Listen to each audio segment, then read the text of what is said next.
Moussaoui Mourad, délégué syndical central de Force ouvrière. Je suis situé à l'usine des Claveaux en Isère. Nous sommes la deuxième usine qui était concernée par un PSE. Notre PSE a été levé le 15 novembre. Je travaille dans l'usine depuis 30 ans. Nous, notre analyse, elle était très simple. C'est que si on avait eu les compétences qu'il fallait, nos fours, ils auraient marché d'une meilleure manière.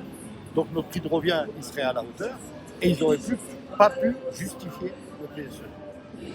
Suite à ce constat, on a décidé de prouver à tout le monde que notre usine, elle était viable. Et pour prouver à tout le monde cela, on a décidé de choisir une stratégie qui était peu commune, que moi-même, j'aurais jamais imaginé choisir. C'est décider de ne pas faire grève, mais de riposter par le travail, chercher l'ingénieur qui me manquait la compétence.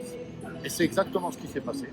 Durant les 11 mois de la période de PSE dans laquelle on était concerné, on s'est retrouvé dans le podium deuxième, troisième, tout ça. On a prouvé à tout le monde qu'on était viable et on a mis en difficulté tout le monde. Ils n'avaient plus de moyens de légitimer et de justifier ce PSE.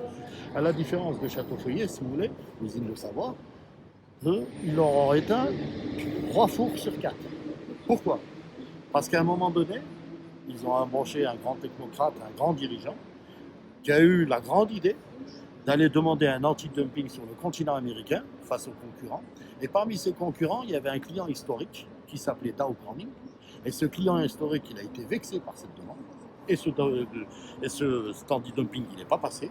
Du coup, on a perdu ce client historique qui prenait plus de 60 000 tonnes par an dans notre société. Et le principal fabricant de ce client, c'est l'usine de Château-Feuillet. Résultat des conséquences, sur 4 fours, 3 fours arrêtés. Et même eux-mêmes, ils nous expliquent que pour une usine, qu'elle devienne viable, il faut qu'elle marche au maximum de ses capacités. Alors ils ont fait toutes les bêtises du monde. C'est eux qui ont fait des grosses erreurs et ils ont décidé de régler leurs erreurs en sacrifiant une usine et des fonds.